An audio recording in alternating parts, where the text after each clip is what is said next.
watch it. Welcome to the darkness.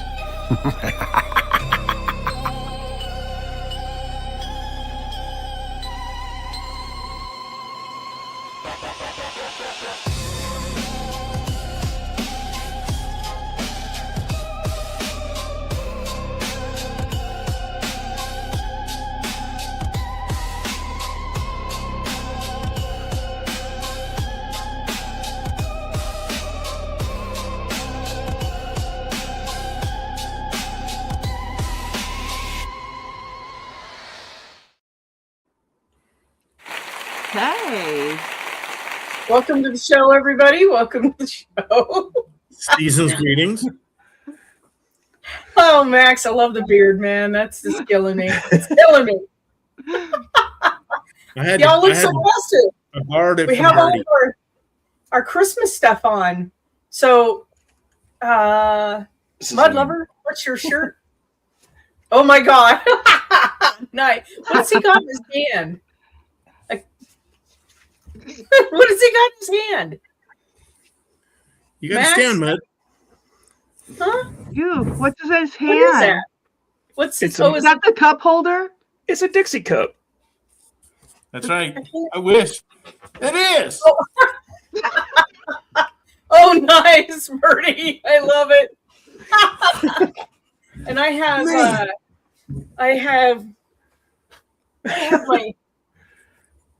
my dear. That's cool. Oh, nice. Yes. And my lover. And my onesie. You got your onesie. Oh no, the onesie. That's great. So I was telling Dirty Birdie, one of my coworkers, she showed me her ugly sweater for their party. She's got Santa facing the chimney up on a rooftop, and he's urinating off of the house, and the peace stream lights up in yellow. It goes, oh my gosh. And it just keeps going. It's so awesome. She goes, I didn't want to wear it in front of our state director. I'm like, I would have. Come on, man. Yeah. Probably would have laughed. I love it. So tonight I'm so excited because you know the Christmas tradition is ghost stories. And we've gotten away from that. Like as a society, people don't tell ghost stories anymore at Christmas time. So it usually was a British thing, wasn't it? It was a British thing for a long time. Yeah, I don't know where. I know well, Yule, right? Instead of Christmas, before Christmas was Yule. And it was I think it was just part of the whole Yule tradition also to ring in the good new year with, a nice good scare. I don't know. I think it's cool. My dad and I, do you guys remember the old radio show? Hey, thanks for joining the show. Pac-Man. Pac-Man's here. Yeah. Do you remember the old radio show? Was it Night? Wasn't Night Gallery, because that was a show that my dad, that was TV. It was a AM radio show, and it was spooky stuff, man. I don't remember the name of the show, but they always did ghost stories on Christmas. Was it Lights Out? I don't remember it. We would sit in the old Volkswagen that I have now, sitting in the garage with the radio going. My dad and I, because we just were totally into the whole spooky stuff, and sit out there at night. And Christmas night was the best because they'd have all the spooky stories going.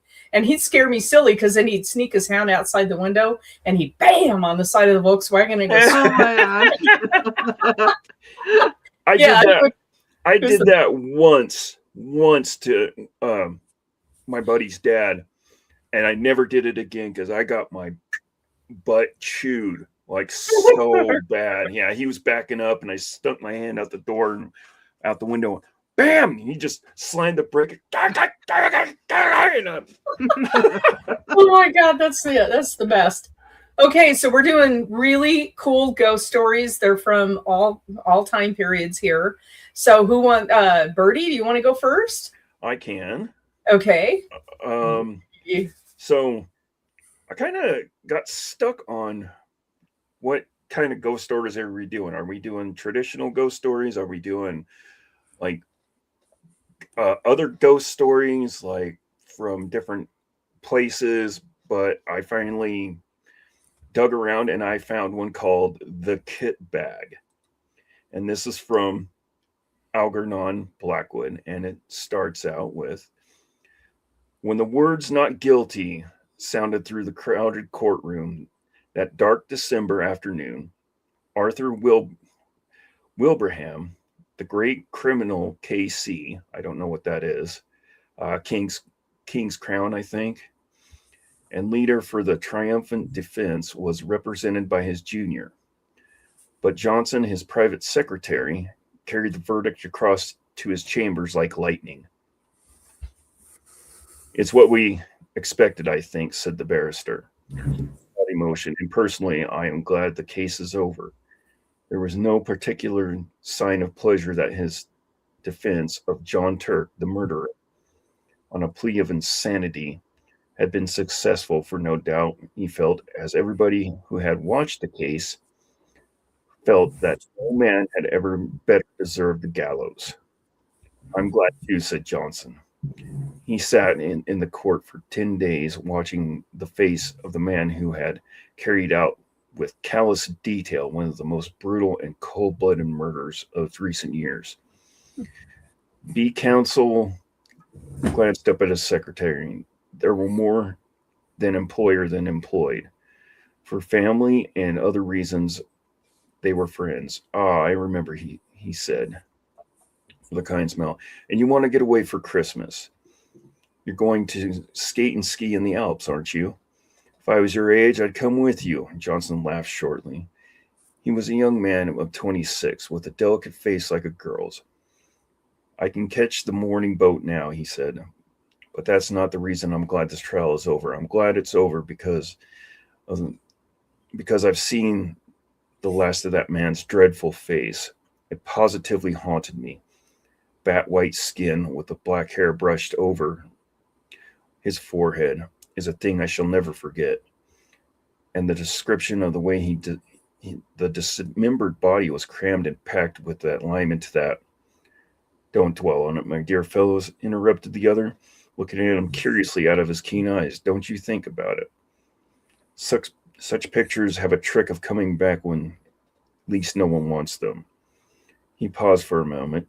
Now go, he added, presently, and enjoy your holiday. I shall want all your energy for my parliamentary work when you get back. And don't break your neck skiing. Johnson shook his hands and took his leave. At the door, he turned suddenly. I knew there was something I wanted to ask you, he said. Would you mind lending me one of your kit bags? It's too late to get one tonight. I leave in the morning before the shops are open. Of course. I'll send Henry over with it to your room. I shall have it the moment I get home. I promise to take great care of it, said Johnson, gratefully, delighted to think that within 30 hours he would be nearing the brilliant sunshine of the high Alps in the winter. We thought that criminal court was like an evil dream in his mind. He dined at his club and went on to the Bloomsbury, where he occupied the top floor, in one of those old gaunt houses in which the rooms are large and lofty. The floor below his own was vacant and unfurnished, and below that were other lodgers whom he did not know. It was cheerless, and he looked forward heartily for a change. The night was even more cheerless. It was miserable. A few people were about. A cold, sleety rain was driving down the streets before the keenest east wind he had ever felt. It howled dismally among the big, gloomy houses of the great squares. And when he reached his rooms, he heard it whistling and shouting over the world of the black rooftops beyond his windows. In the hall, he met his landlady, shading a candle from the draughts with her thin hand. This come by a man from Mr. Wilbraham, sir. She pointed to what evidently is the kit bag, and Johnson thanked her and took it upstairs with him. I shall be going abroad in the morning for 10 days, Miss Monks, he said. I'll leave an address for letters. And I hope you have a very Merry Christmas, sir, she said, in a raucous, wheezy voice that suggested spirits. And better weather than this. I hope so, too, replied her lodger, shuddering a little as the wind went roaring down the street outside. When he got upstairs, he heard the sleet volleying against the window panes. He put his kettle on to make a cup of hot coffee and then set about putting a few things in order for his absence. And now I must pack. Such as packing is, he laughed to himself, and he set at work at once. He liked the packing, for it brought the snow mountains so vividly before him. He made him forget the unpleasant scenes of the past 10 days. Besides, it was not elaborate in nature. His friend had lent him the very thing, a stout canvas kit bag, sack-shaped, with holes around the neck for the brass bar and padlock. It was a bit shapeless, true, and not much to look at, but its capacity was unlimited, and there was no need to pack carefully. He shoved in his waterproof coat, his fur cap and gloves, his skates, climbing boots, his sweaters, snow boots, and ear caps. And then on top of these, he piled his woolen shirts and underwear. Excuse me. His thick socks, I don't know what, puties and knickerbockers. The dress suit came next in case the hotel people dressed for dinner. And then, thinking of the best way to pack his white shirts, he paused for a moment to reflect. That's the worst of these kit bags, he mused vaguely. Standing in the center of the sitting room where he had come to fetch some string. It was after 10 o'clock. A furious gust of wind rattled the windows as though to hurry him up, and he thought with pity of the poor Londoners whose Christmas would have been spent in such climate, whilst he was skimming over snowy slopes in bright sunshine and dancing in the evening with rosy-cheeked girls. Ah, that reminded him. He must put his dancing pumps in and evening socks. He crossed over from his sitting room to the cupboard on the landing where he kept his linen. And as he did so, he heard someone softly coming up the stairs. He stood still a moment on the landing to listen. It was Miss Monk's step, he thought. She must be coming up with the last post. But then the steps ceased suddenly, and he heard no more. There were at least 2 flights down, and he came to the conclusion that they were too heavy to be those of his Billabobus landlady. Okay. No doubt they belonged to a late lodger who had mistaken his floor and went into his bedroom and packed his pumps and dress shirts as best he could. B kit bag by this time was 2/3 full and stood upright on its own like a sack of flour. For the first time, he noticed that it was old and dirty. The canvas faded and worn, that it had obviously been subjected to rather rough treatment. It was not a very nice bag to have sent him. Certainly not a new one, or one that his chief valued. He gave the matter a passing thought and went on with his packing. Once or twice, however, he caught himself wondering who it could have been wandering down below, for Miss Monks has not come up with letters, and the floor was empty and unfurnished. From time to time, moreover, he was almost certain he heard a soft tread, someone padding about over the bare boards, cautiously, stealthily, as silent as possible, and further, that the sounds had not been lately coming distinctly nearer. For the first time in his life, he began to feel a little creepy. Then, as to emphasize this feeling, an odd thing happened. As he left the bedroom, having just packed his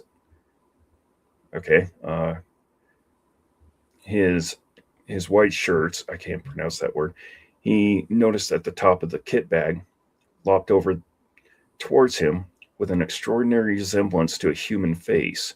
The canvas fell into a fold like a nose and forehead, and the brass rings of the padlock just filled the position of the eyes. A shadow, or was it a travel stain? For he could not tell exactly, looked like hair, and it gave him rather a turn, for it just so absurdly, so outrageously looked like the face of John Turk, the murderer. He laughed and went into the front room where the light was stronger. that horrid case has got on my mind, he thought. I shall be glad of a change of scene and air. In the sitting room, however, he was not pleased to hear again that the stealthily tread upon the stairs, and to realize that it was much closer than before, as well as unmistakably real. And this time he got up and went out to see who it was who could be creeping about on the upper staircase at such a late hour. But the sound ceased, and there was no one visible on the stairs. He went out to the floor below, not without trepidation, and turned on the electric light to make sure that no one was hiding in the empty rooms of the unoccupied suite. There was not a stick of furniture large enough to hide a dog. And then he called over the banister to Miss Monks, but there was no answer, and his voice echoed down into the dark vault of the house, and was lost with the roar of the gale of that howled outside. Everyone was in bed and asleep, except himself and the owner of this soft and stealthy tread. My absurd imagination, I suppose, he thought. It must have been the wind after all, although it seemed very real and close, I thought. He went back to packing. It was at this time getting on towards midnight. He drank his coffee up and lit another pipe, the last before turning in. It is difficult to say exactly at what point fear begins, when the causes of that fear are not plainly before the eyes. Impressions gather on the surface of the mind, film by film, as ice gathers upon the surface of still water, but often so lightly that they claim no definite recognition from the consciousness. Then a point is reached where the accumulated impressions become a definite emotion, and the mind realizes that something has happened. With something of a start, Johnson suddenly recognized he felt nervous, oddly nervous. Also, that for some time past, the causes of this feeling had been gathering slowly in his mind, but that only just reached the point where he was forced to acknowledge them. It was a singular and curious malaise that had come over him, and he hardly knew what to make of it. He felt as though he were doing something that he strongly objected to by another person. Another person, moreover, who had some right to object. It was a most disturbing and disagreeable feeling, not unlike the persistent promptings of conscience, almost, in fact, as if he were doing something he knew to be wrong. Yet though he searched vigorously and honestly in his mind, he knew nowhere lay his finger upon the secret of this growing uneasiness, and it perplexed him more. It distressed and frightened him. Nerves, I suppose, he said aloud with a forced laugh. Mountain air will cure all that, he added as speaking to himself. And that reminds me, my snow glasses. He was standing by the door of the bedroom during this brief soliloquy, and he passed quickly towards the sitting room to fetch them from his cupboard.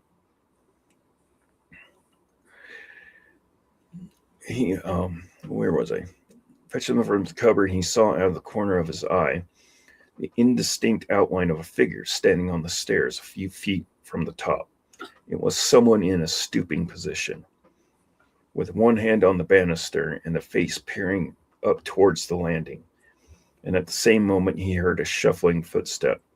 The person that had been creeping about below all this time had at last come up to his own floor. Who in the world could it be? And what time and what in the name of heaven did he want? Johnson caught his breath sharply and stood stock still. Then, after a few seconds' hesitation, he found his courage and turned to investigate. B stairs, he saw to his utter amazement, were empty. There was no one. He felt a series of cold shivers run over him, and something about the muscles in his leg gave a little, and grew weak. For the space of several minutes, he peered steadily into the shadows that congregated about the top of the staircase, where he had seen the figure, and then he walked fast, almost ran, in fact, into the light of the front room. But hardly had he passed inside the doorway when he heard someone come up the stairs behind him with a quick bound and then go swiftly into his bedroom. It was heavy, but at the same time a stealthy footstep, the tread of somebody who did not wish to be seen. And it was at this precise moment and that the nervousness he had hitherto experienced leaped the boundary line and entered the state of fear, almost of accurate, unreasoning fear, before it turned into terror. There was further boundary to cross, and beyond that lay the region of pure horror. Johnson's position was an inevitable one. By Jove, that was someone on the stairs then, he muttered, his flesh crawling all over, and whoever it was has now gone into my bedroom. His delicate pale face turned absolutely white. For some minutes he hardly knew what to think or do. Then he realized intuitively that delay only set a premium upon fear. And he crossed the landing boldly and went straight into the other room, where a few seconds before the steps had disappeared. "Who's there? Is that you, Mrs. Monks?" he called aloud as he went, and heard the first half of his words echo down the empty stairs, while the second half fell dead against the curtains in a room that apparently held no other human figure than his own. "Who's there?" he called again, with a voice unnecessarily loud that only just held firm. "What do you want here?" The curtain swayed very lightly, and as he saw it, his heart felt that it almost missed a beat. Yet he dashed forward and drew them aside with a rush. A window streaming with rain was all that met his gaze, and he continued to search. But in vain. The cupboards held nothing but rows of clothes hanging motionless, and under the bed there was no sign of anyone hiding. He stepped backwards into the middle of the room, and as he did so, something all but tripped him up. Turning with a sudden spring of alarm, he saw the kit bag. Odd, he thought. That's not where I left it. A few minutes before, it had surely been on his right between the bed and the bath. He did not remember having moved it. It was very curious. What in the world was the matter with everything? Where are all his senses gone?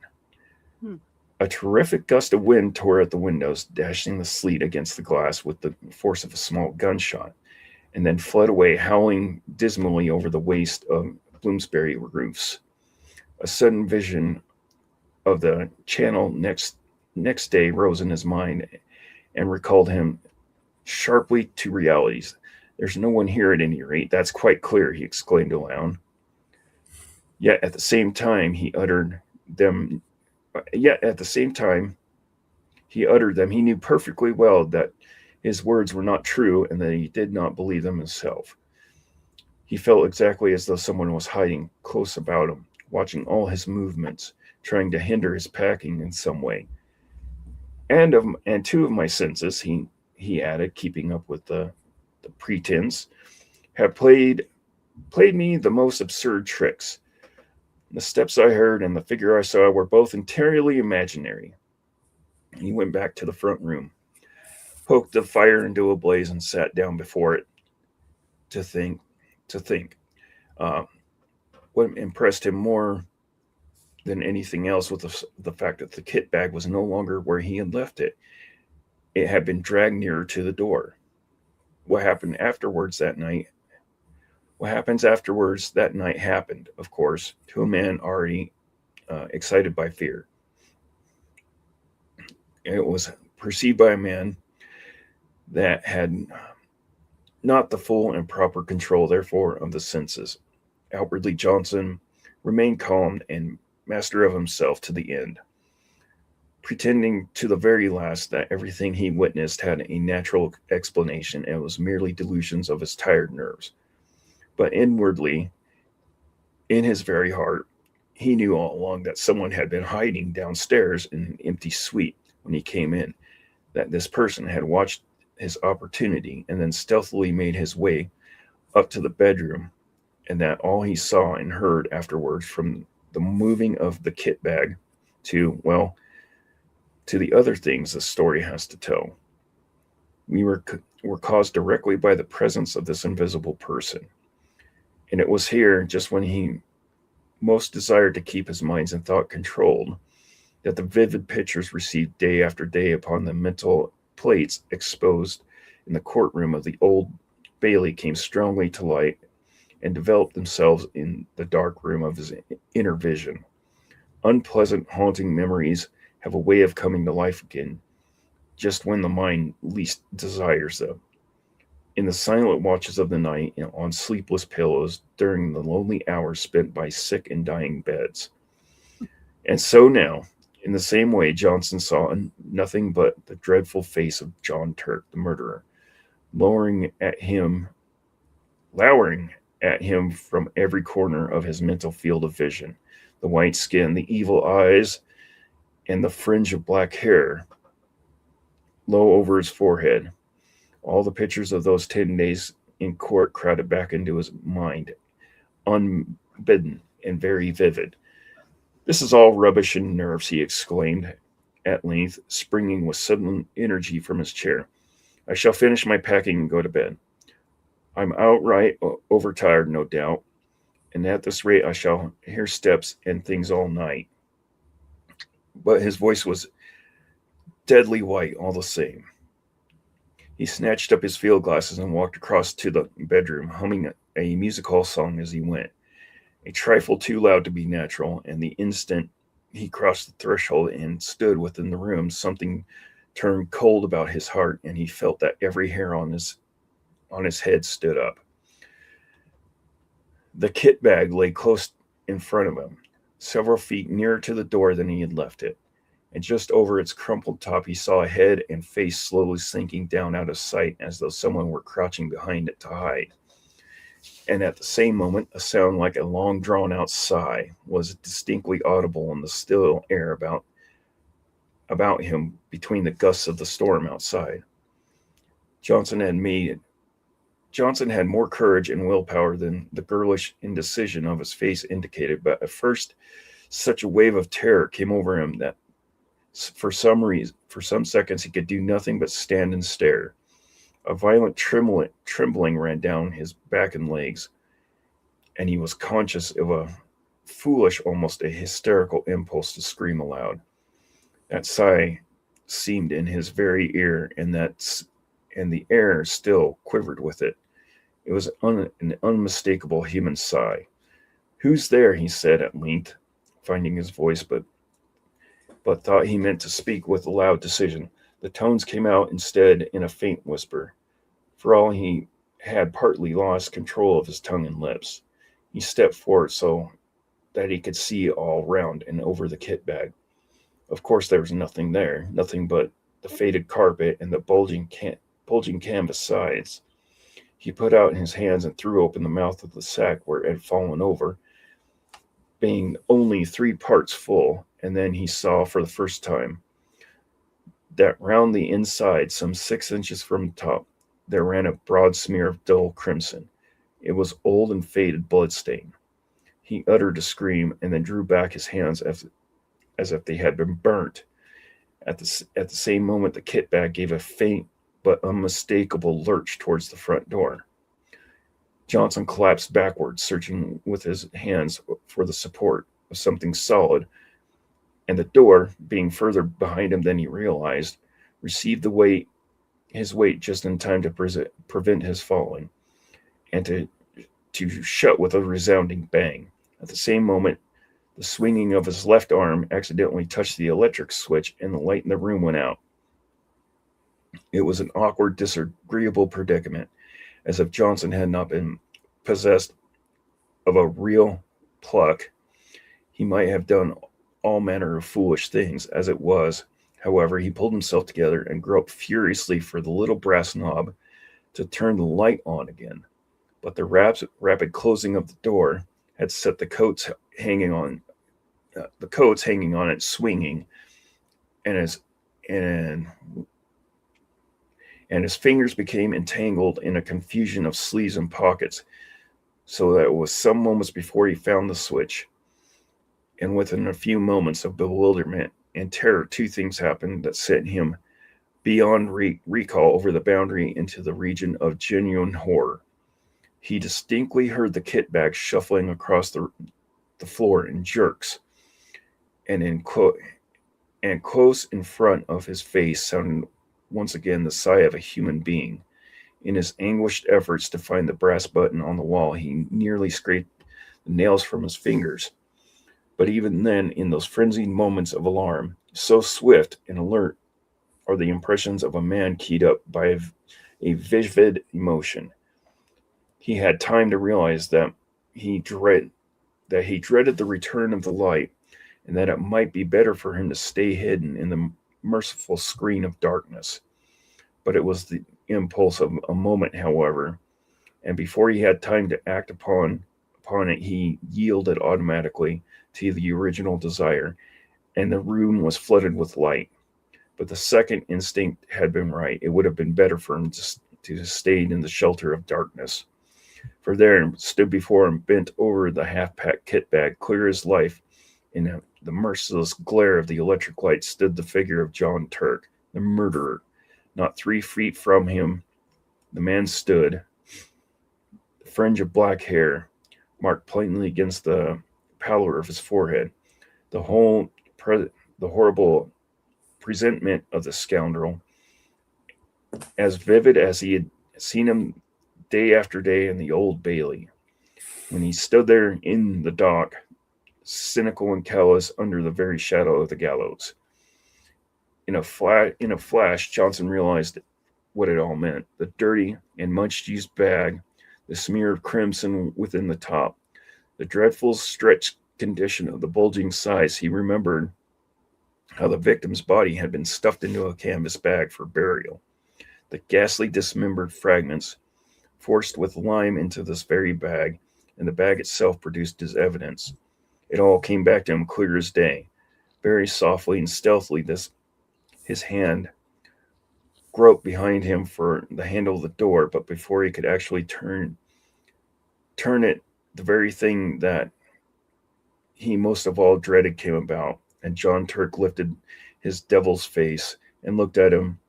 At the same moment, that heavy sigh passed through the air of the room, formulated somehow into words, "It's my bag and I want it." Johnson just remembered clawing the door open and then falling into a heap upon the floor of the landing, and he tried frantically to make his way to the front room. He remained unconscious for a long time, and it was still dark when he opened his eyes and realized that he was lying stiff and bruised on the cold boards.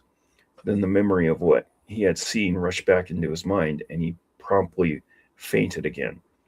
When he woke up the second time, the wintry dawn was just beginning to peep in at the windows, painting the stairs a cheerless, dismal gray, and then managed to crawl into the front room and cover himself in an overcoat and in an armchair where he fell asleep.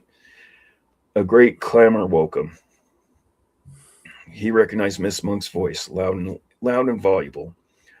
"What, you ain't been to bed yet, sir? Are you ill, or has anything happened? And there's an urgent gentleman to see you, and though it ain't 7 o'clock yet, and who is it?" he stammered. "I'm all right, thanks. Fell asleep in my chair, I suppose. Someone from Mr. Wilbram's, and he says he ought to see you quick before you go abroad, and I told him, show him up, please, at once," said Johnson, whose head was whirling and his mind was still full of dreadful visions. Mr. Wilbram's man came in with many apologies and explained briefly and quickly that the absurd mistake had been made and that the wrong kit bag had been sent over the night before. Henry somehow got hold of the one that came over from the courtroom, and Mr. Wilbram only discovered it when he saw his own lying in his own room and asked why it had not gone to you. "Oh," Johnson said stupidly, "and he must have brought you the one from the murder case instead, sir, I'm afraid." The man continued, without the ghost of an expression on his face, "The one John Turk packed the dead both in. Mr. Wilbur is awful upset about it, and told me to come over first thing in the morning with the right one. As we were leaving by the boat, he pointed to a clean-looking kit bag on the floor, which he had just brought, and I was to bring you the other one back, sir, he said casually. For some minutes, Johnson could not find his voice, and last he pointed to the direction of his bedroom. Perhaps you could kindly unpack it for me. Just empty the things out on the floor. The man disappeared into the other room, was gone for 5 minutes. Johnson heard the shifting to and fro of the bag and the rattle of the skates of the boots of being unpacked. Thank you, sir, said the man, returning with the bag folded over his arms. And can I do anything more to help you, sir? What is it? Asked Johnson, seeing that he still had something he wished to say.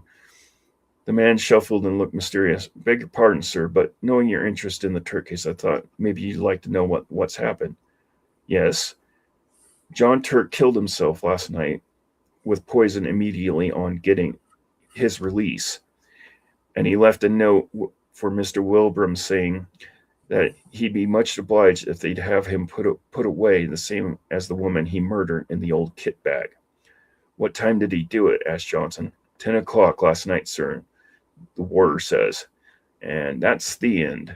Oh, that was interesting. It was a lot more spooky when I read it. Reading it out loud took the edge off of it, did it? No, that was a good story. When was that written? That was written 1910. Yeah, that's awesome. Hmm. Okay. Mud Lover, you had something that you wanted to share, and I do have a graphic to show. Do you? Yes. Oh my gosh. So I do have All it. right. So go ahead. And when do you want me to share it? Now or? Well, I'm gonna do a little fun fact first. So after that. Okay. So my little fun fact is, did you know that up until the 20th century, Saint Nick was often seen wearing green, brown, or tan? No. And then in 1931, Coca-Cola hired an artist named Haddon Sundblom to create a distinct look for Santa for their holiday ads, and hence our red Santa was born. I had no idea it was tied to Coca-Cola. Oh, yeah. I had no idea. I did. Wow. Yeah, like when did that happen? 1930 something, you said? 1931, it said. Interesting. Yeah. I had no idea. So up until then, yeah. Crazy. That's because Coca-Cola Coca-Cola wasn't selling enough soda in the wintertime, so they needed an advertisement to sell soda. Well, that's cool. Okay, so what else have you got? So my story is about, and I'm going to murder this, but the Calicut Zoraries.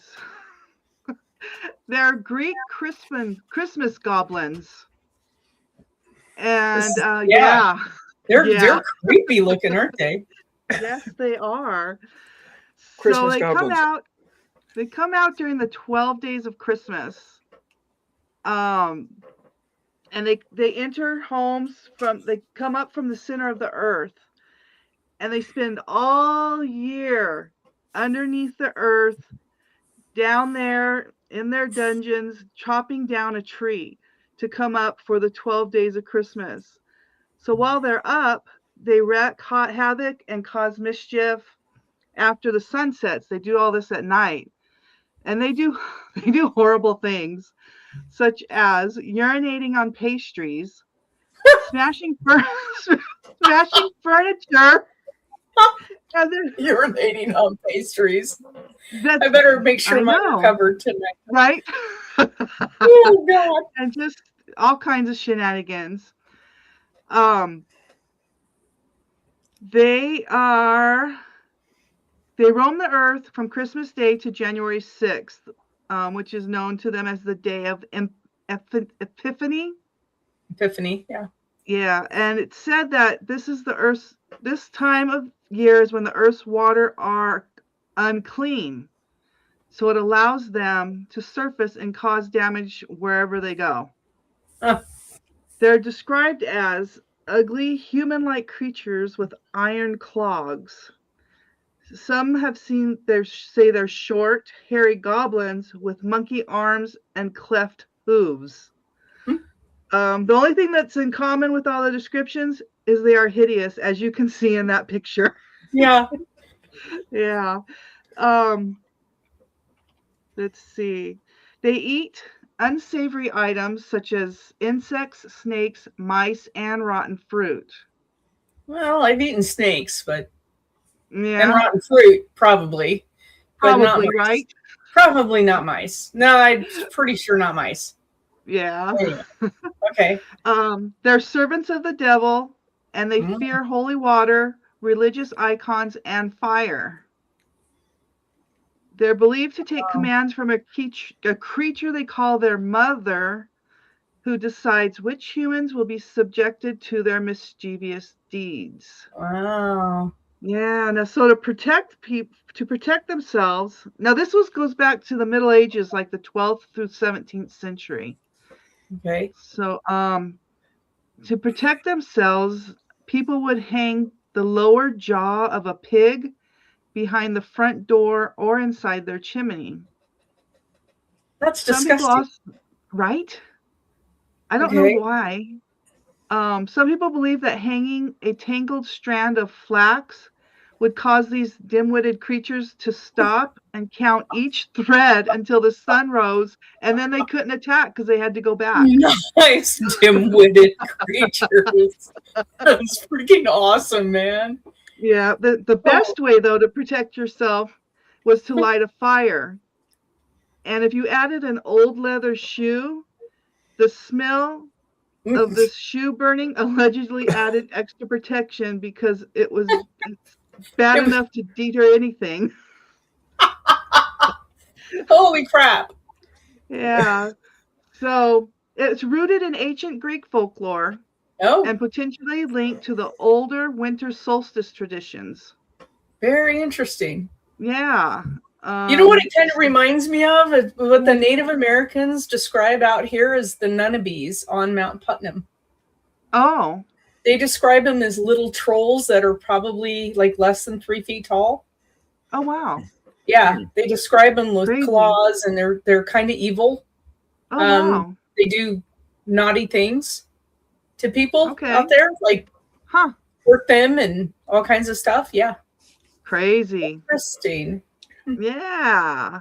So I'll end it there. There's a little bit more, but we can let someone else go.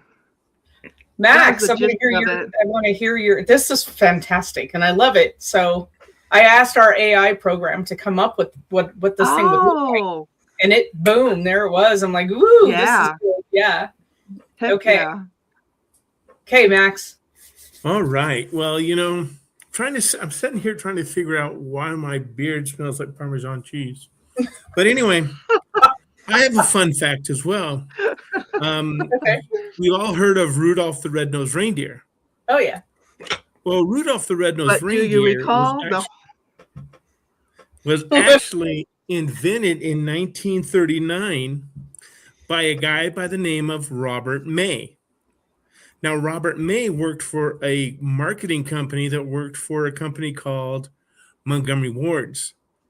Montgomery Ward's was a store back in the day. Montgomery Ward's back in the day was a great store.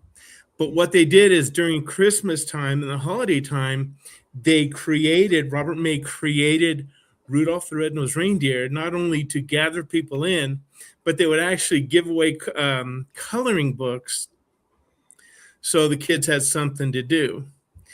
The reason he came up with Rudolph the Red-Nosed Reindeer was a couple things. Number one, when he was a kid, he loved being outdoors and he loved watching deer. And his daughter actually loved going to the New York Zoo and seeing deer. So being a creative marketing guy, right? What he did is he put two and two together and created an icon. Because you got to remember, that's been around since 1939. 39. He had his own shows. He's been on all kinds of cartoons, some play action stuff. Pretty Yeah, interesting. the 1964 Rudolph. That's like my Correct. favorite. I love That's it. it. Yeah. We know that. And he's also done cameos with Yukon Cornelius, right? Yes. Yeah. Love Yeah. Yukon. You He's the know, best. and The so Land that's of where Misfit Toys. Oh, the Yes. Land of Misfit Toys, exactly, and the Yes. Abominable Snowman and all that cool Yes. stuff. But so I just wanted to throw that out there. And it's funny how, just kind of like with Mud Lover, how we think that something that's been around forever actually started as something else. You know, now we all Yeah. know that Santa wears red and white. I never realized that this is Coca-Cola colors. Yeah, no. Well, It doesn't now that click. you see that, it's so obvious. Yeah. Exactly. Now Right? it is, because we've always seen, if you think back, when I was a kid, I have seen Santa Claus in a jacket about the color of Bertie's shirt. I remember that. It was a green Really? jacket with a brown fringe on it. So I I just don't think that recall stuff ever is kind of seeing that. interesting. I don't That's either. so cool. That is so So- cool. I had no Right? idea. How cool is that? So Yeah. when I went through and did some searching about this, we did not ever talk about this kind of stuff when we were kids, especially during Christmas time. That's we just never did that. I'm the youngest of 5. We never did that. But apparently these kind of stories have come forward since I'm trying to find it. Hold on just a second. And a lot of these things came from the UK or Great Britain or England or whatever. So there's a story called A Gothic Christmas Story, and it's AKA The Mistletoe Bride. Nice. So apparently back when people got married, it was a big thing, and it wasn't the way we would do stuff now. Like, for example, people get married, they go on a honeymoon cruise or whatever. But back in the day, you couldn't do that, right? So what they would do is this particular couple got married on Christmas Eve, and they were going to celebrate it on Christmas Day. They were going to go back to their family's house. They were going to have a big breakfast and everything like that. But the night before, the family had all got together, and they were going to play this really great game called hide and go seek. Now, that was games back then.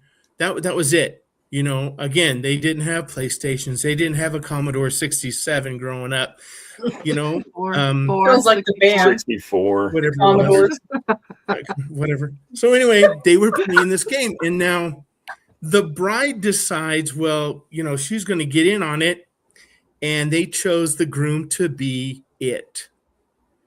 So everybody's once he says, okay, everybody hide, everybody goes and starts hiding in closets and underneath stuff and whatever. So the bride decides that she's going to go up in the attic, and she sees this really cool trunk, right? Of She course. decides that she's going to climb into this trunk.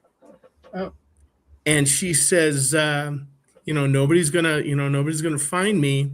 Well, the bad part about it is once she got into that trunk, the lid slipped, and part of her train was stuck into the lock. Oh. So as they were looking for everybody, they could not find her. Nobody ever went up in the attic, and nobody ever, looked for her anymore. They just figured that, well, heck, she took off. So people, they celebrated their Christmas, and everybody went home, and, the groom looked for her and looked for her and looked for her and decided, well, she's run away. So he decides, well, I'm still a young guy. I'm going to get married. He gets married again.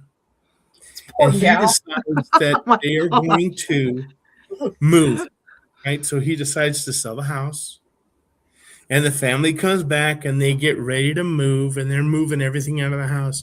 And the last place that they go upstairs, they see a trunk. Now, Oh, she had been in this trunk for 12 years. They oh, opened the trunk and they found his wife that actually died that Christmas Eve 12 years ago. She was still in her wedding gown and she oh, had her veil across her face. And Yikes. unfortunately, that was like from 1830. mm, Now, Wow. as I'm sitting here telling that story, it's kind of like, okay, whatever, Max, whatever. But you got to remember, this is what those folks did. This Yeah. was their entertainment to scare the heck out of each other. So I did a mm, lot of looking around. A lot of the stuff has originated, in the late 1800s, the early 1900s, and a lot of them came from England. A lot of them came from the UK, Great Britain. That's where they Mhm. originated from mm. because those people told stories all the time. Yeah, they did. Crazy. Fantastic So storytellers. that's that was by Thomas Haynes Bailey. And there was Wow. actually a poem that went with her, and it said, "Oh, sad was her fate in supportive jest.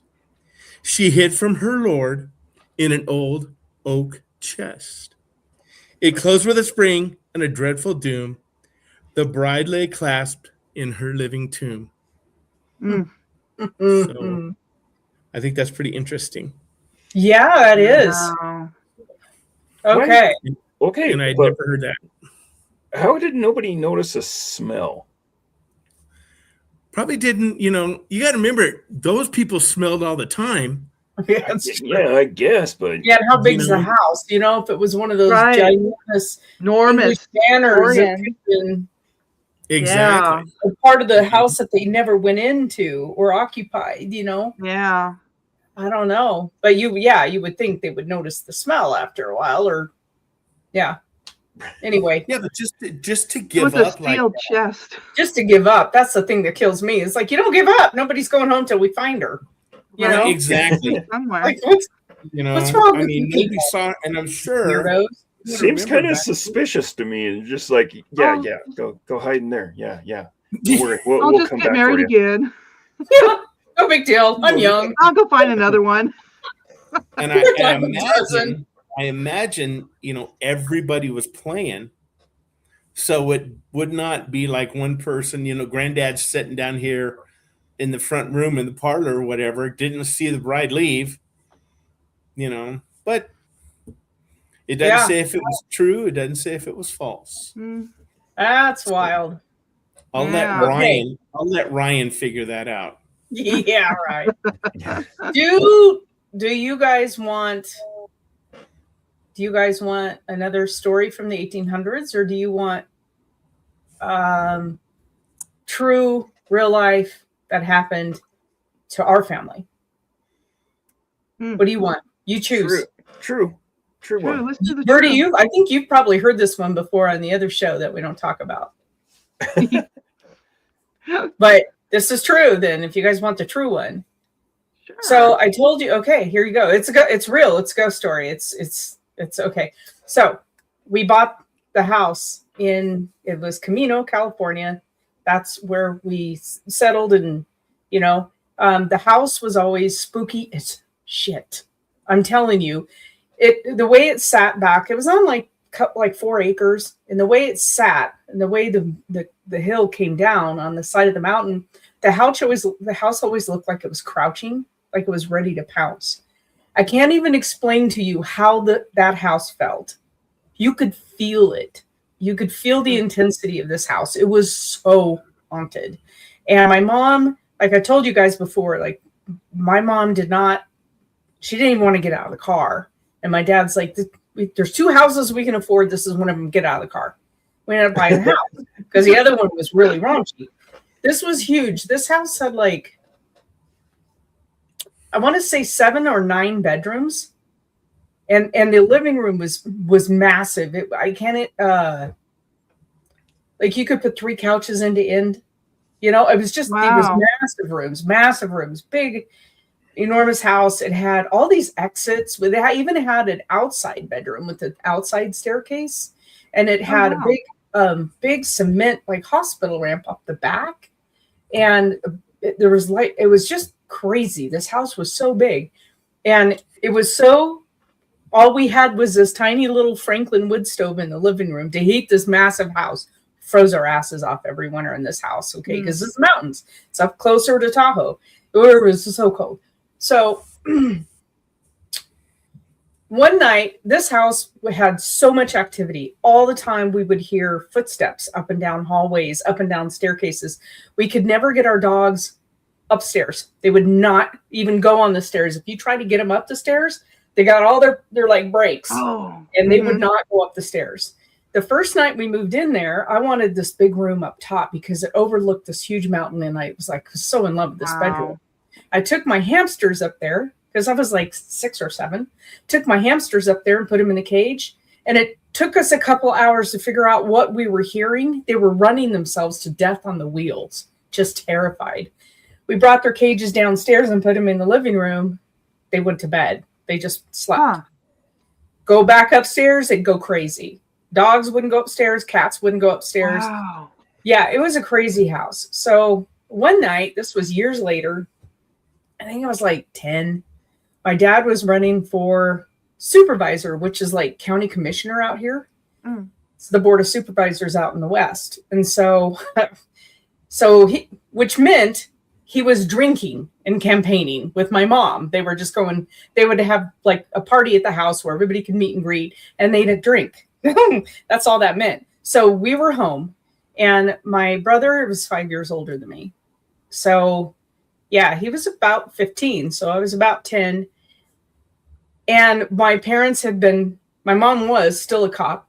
My dad was a cop, but no longer a cop.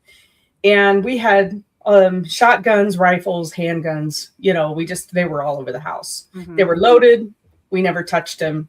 No mystique for us because we had to go shooting all the time. So we didn't care to shoot, right? They drag us to the range. And after a while, it's like, I don't want to shoot anymore. So we never touched them. We never thought about touching them. So my brother's upstairs with his friend. And it was really cool because he had drilled a hole in the floor of his room, the ceiling of my room, and he put an auto speaker in it, and he hooked up to his stereo. So when he was cranking music in the 70s, right, I could hear it. It was so cool. It was like he could flip the switch on the speaker, and I had a speaker in my bedroom. It was so cool. Anyway, so I'm like rocking out, and they're rocking out, and I had removed my dad. I asked him to take the door off my bedroom, and I just had glass beads. Okay. Do you remember the long beads? Yeah. Door. Yeah. So I had this glass beads on my doorway, and I'm laying in bed and I'm reading a book, and the stereo is going on, and I could hear my brother and Tim, his buddy, giggling upstairs and lighting farts and doing things that 15-year-old boys did, and they really did light farts because I found they recorded it on a cassette. I found it years later in a box of stuff and played it. I'm like, oh my God, you guys are so stupid. Anyway, so I'm laying in bed, and I have my little lamp on, and I'm reading a book. And this house was really active all the time, like super duper active all the time. You just kind of get used to it, like cupboards and doors and everything moving. And something goes by. The dogs are outside. Because we used to keep them outside because they were patrolling the livestock, right? So something goes by my room with enough wind that my beads move and they start clacking. Oh. And it took me a minute. I'm reading, and it took me a minute to look over, and I'm like, what? Why are my beads moving? Because they're clacking together. Yeah. And then so I kind of watched the doorway for a minute and nothing. So I'm like, okay. And they're still upstairs. I can hear them giggling, right? So I go back to reading the book. And then this time I see the movement out of the side of my vision, and the beads again move. And I'm like, oh man, I think someone's in the house. And we were up in the mountains. There was a neighborhood, but no one close, you know? Not like I could just yell out my bedroom window and somebody would hear me. And I'm like, what am I going to do? So I was nervous because I have to go through those beads to go up the stairs. The stairs was, so if my door was right here, I go through them and then kind of diagonal up the stairs. But I have to go through the beads and make all the noise. I have to go through the beads to make noise. And if someone's in the house, they're going to hear me. So I'm in this dilemma. So at this point, I'm between the bed and the window because I've gotten down and I'm like, where? I think someone's in the house. So I finally get the nerve up to just rush through the beads, up the stairs, into my brother's bedroom. And they're like, what's going on? I'm like, somebody's in the house. They're like, no one's in the house. I'm like, somebody's in the house. And I told them what happened. Off goes the stereo and we start listening, right? And you could hear footsteps. And the way this house was designed, you could do a big square, like through a hallway into a dining room, through a hallway into the kitchen, into the breakfast nook, it was just a big open, you could just keep moving, you know? Oh God. And so we were listening to this like, shit, someone's in the house. You could hear the footsteps, but never coming up the stairs, but you could hear the footsteps. So we know they're downstairs. And so my brother and his buddy get this plan together to make it to the gun case and get the shotguns. So, and we knew, there's gun cases. So when we could hear the footfall in the opposite corner of the house, we're going to get down the stairs and into the gun case as fast as we can, where the shotguns are. That's what they want, was the shotguns. And so I'm like, okay, I'm just tagging along because what am I going to do? So we go down the stairs, we creep down the stairs and we get into the gun case and we could hear the movement. Well, my dad had built under the stairs an old-fashioned telephone booth. So when you close the door, the glass door, the light would come on and we had a telephone there. For all you young folk out there, it was a telephone, like a hardwired telephone. And we had different telephones in the house, right?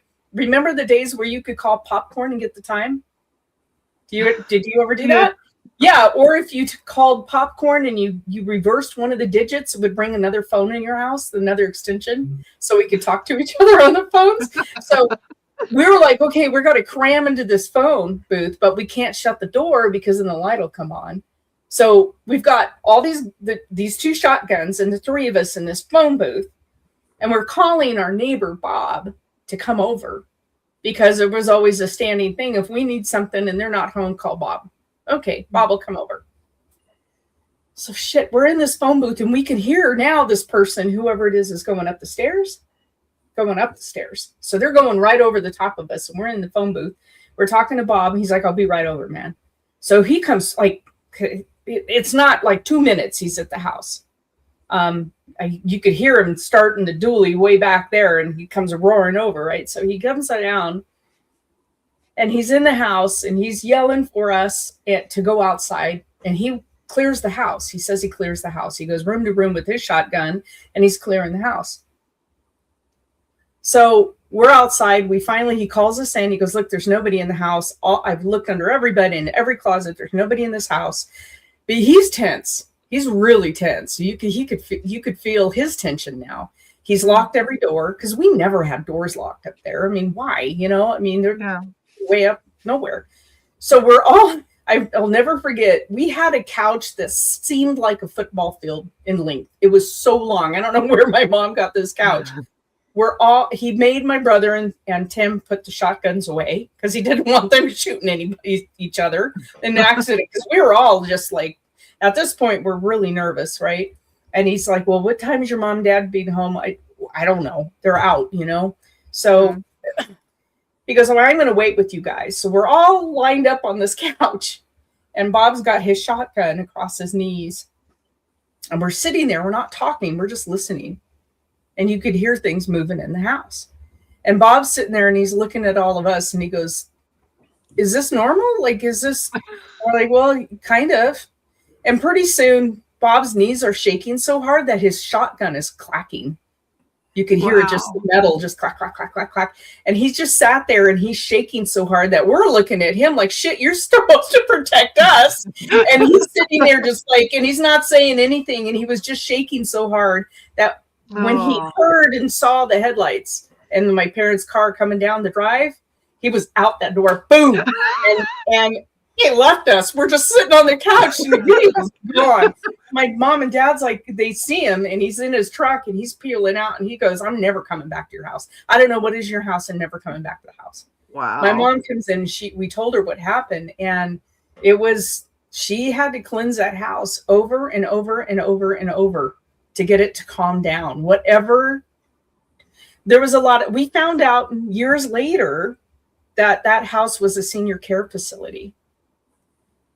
Wow. Like, yeah, so a lot of people had passed away in that house, and some of them weren't nice.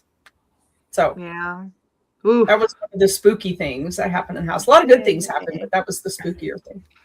Yeah. Wow. If there's something strange in your neighborhood, who are you going to call? Not Bob. Not Bob.